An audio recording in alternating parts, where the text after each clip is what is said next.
Here on the Jersey Magazine this morning, my guest is the Assistant Vice President of Marketing and Communications for Make-A-Wish New Jersey. Michael Dominick, good morning and welcome. Good morning. Thanks for having us on. We're glad to be here. I love the tagline to your organization, transforming lives one wish at a time. That is just so special. It is. And the reason we hold on to that is because we truly look at and treat every wish as the one we are working on at that moment. While we have multiple wishes going on at the same time, of course, we want each and every one of those children and each and every one of those families to know that they have our undivided attention, our empathy, and that we are going to get to the heart of that one true wish. I think it goes beyond just that one individual person or even that family as well, Michael. I think it goes into the community as well, correct?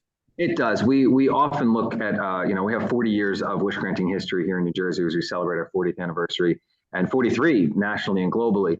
And what we've really come to understand, appreciate, and act upon is that ripple effect that a wish seems to have, does have. In the sense that, yes, so the wish is for the child battling the critical illness. And then you take it out a little further, and we know that we want to involve the whole family because siblings and parents are going through turmoil during that diagnosis and treatment protocols as well. And then you take it out a little bit further and you realize, well, we're going to need volunteers and we're going to need donors to make this happen because wishes cost money. And then you take it out a little further and then you have these partners in the community who get the word out, like our friends at Beasley, and on and on and on and on and on. And truly, all of a sudden, you have this global phenomenon that's impacting millions. What's your background with Make-A-Wish? My background's a little unique, but not on its own. There are many who have had a similar path. But so I've been with Make-A-Wish in New Jersey. I've been fortunate to be here for 6 years now.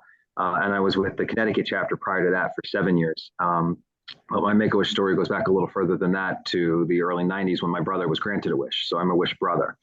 And Matt's experience to go to Walt Disney World amidst a brain tumor diagnosis, it was a welcomed respite for our entire family. Myself, my sister, obviously my brother, my parents. I was only 7 at the time, and I don't believe I was really, sinking in. But as I've grown and been a part of this organization, because my parents got involved, so Make-A-Wish has been in our family for so long, you really start to feel the lasting impact and realize what that moment was for our family. And really, what it was a sense of normalcy.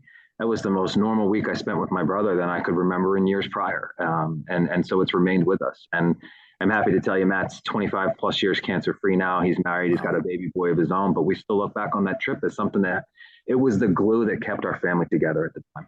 I was going to ask you how old you were at the time. 7 is so young. And, looking back, you think, wow, did I really have any idea of the significance of what was going on at the time? What were you aware of with your brother at that time, Michael? What I was aware of was I had a brother who had a circumstance that was very different than the kids that I was growing up with around us, right? My sister's normal was, ongoing nights, either grandparents staying with us or us staying at the grandparents or at a neighbor or at a friend's because mom and dad had to head back to the hospital with Maddie. That was our normal, but we knew that it wasn't normal because no one else was going through that. But really just to spend a week together as a family and not have that interrupted and create those memories, which we still look back on. I'm going to date myself. I know I said early 90s. We have the VHS tapes, which we have since turned into DVDs and since turned into digital. But I mean, to hold on to those memories and for our family to have gotten involved. And I don't want to turn this whole interview into about myself, but there are so many families that have this story that they do remain involved because they do feel the impact that we felt. I saw what my parents wanted to do when they got back. They couldn't wait to get involved and pay it forward and grant the wish of the next child. And that is true for so many people in our organization, whether they're directly a Wish family member or they've just simply been a part of a company that has been a part of our organization and supporting us. People have an experience with Make-A-Wish and it doesn't leave you. One of our Wish dads who's long been a part of our family here in New Jersey has said it, and I believe said it best. Once Make-A-Wish gets into your heart, it never leaves. I would imagine that seeing the look on the face of either a particular child or that child's family as an event is taking place has to be life-changing. It is. Our goal is to make it life-changing for the child, but it's life-changing for all of us. It's that ripple effect once again. And those smiles are what put the wind in our sails to know that what we're doing is more than just a nice thing. Wish parents, the child themselves, the siblings, the medical professionals that refer kids to us tell us time and time again that they truly believe that the Wish experience has played a vital role in their treatment protocol, in their prognosis, in how they have navigated what they're amidst facing. And that's what gives us the confidence to know that what we are doing is not just nice, it's necessary. Well, I think for anybody who's ever been told, either personally or a family member or a close friend, you have cancer, the word hope is one of the first things you don't think of. But once you start to come to grips with that word cancer, that's the one word that you do cling to. Absolutely. And that is what we have wrapped our entire mission around, is restoring hope. And we've said restoring hope when it's needed most. And that's you're exactly right. That's what these kids need. They need something to look at. They need to see something in life beyond illness, because what's happened to them they're at the dawn of life. You and I are grown adults, and I'm sure that we do everything in our power to not face our mortality, to ignore it. Right. And here you are, these young children, 2.5 to 18 years of age, they're forced to think about it. And if they're too young to fully grasp it, well, the parents are forced to think about it, and no parent should have to think about the mortality of their child. And so bringing back a sense of hope, innocence, joy, something to look forward to, getting beyond that current circumstance, that's what Make-A-Wish brings to the table. And every family that we speak to that has told us the impact it's had just gives us the confidence to go find more kids.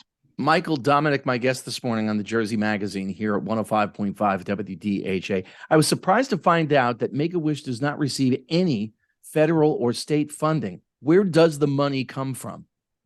Great question, and we appreciate you bringing it up. We are 100% privately funded.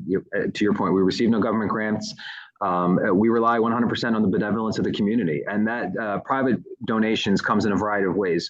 We have generous individual donors who continue to fund and sponsor and adopt wishes. We have a program called Adopt a Wish.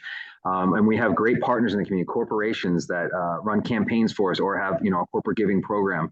And we've got great partners in the community, like our friends at Beasley, who are hosting an annual golf tournament, raising thousands of dollars each year. It goes right into the coffer and goes right out into wishes.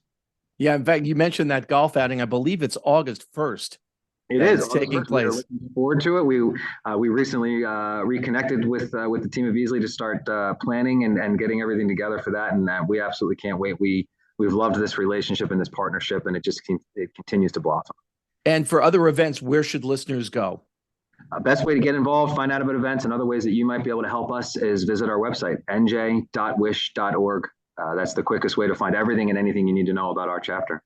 And volunteers always welcome, correct? Absolutely. We can't do this without the volunteers in the community. We're a small staff here, which is done on purpose. We want to make sure that we're driving, as much of that donation as possible straight into wishes. We're very proud of the numbers that we hold true to in terms of the percentage of your donation and what goes into wishes. We benchmark ourselves on charity watchdogs like Charity Navigator, and we consistently rank. As a matter of fact, this year, once again, a 4-star, which is the highest score you can receive. So knowing that your donor dollars are going into the wishes, into the mission that you're supporting. But volunteers are how we continue to go, with a small staff of 25 employees here. And we'll be granting, 500 wishes this year alone in New Jersey alone. We need the support of the community. How many are granted on a nationwide level? Do you know? It is anywhere from, in some of our biggest years, it's been somewhere around 15 to 17,000 wishes across the country. And that's for Make-A-Wish America, which is made up of 57 chapters nationwide.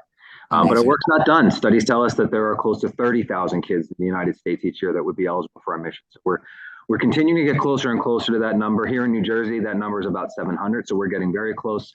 But we need the support of the community to continue to do that. I have to tell you, I've only played golf once, and it was one of the worst experiences of my life. But I've got some time to get ready between now and the event. Yeah. The Make-A-Wish New Jersey and Beasley golf outing, which happens on August 1st. And again, for WDHA and WMTR listeners who want to learn more, how to donate, how they can volunteer, everything you want to know is nj.wish.org.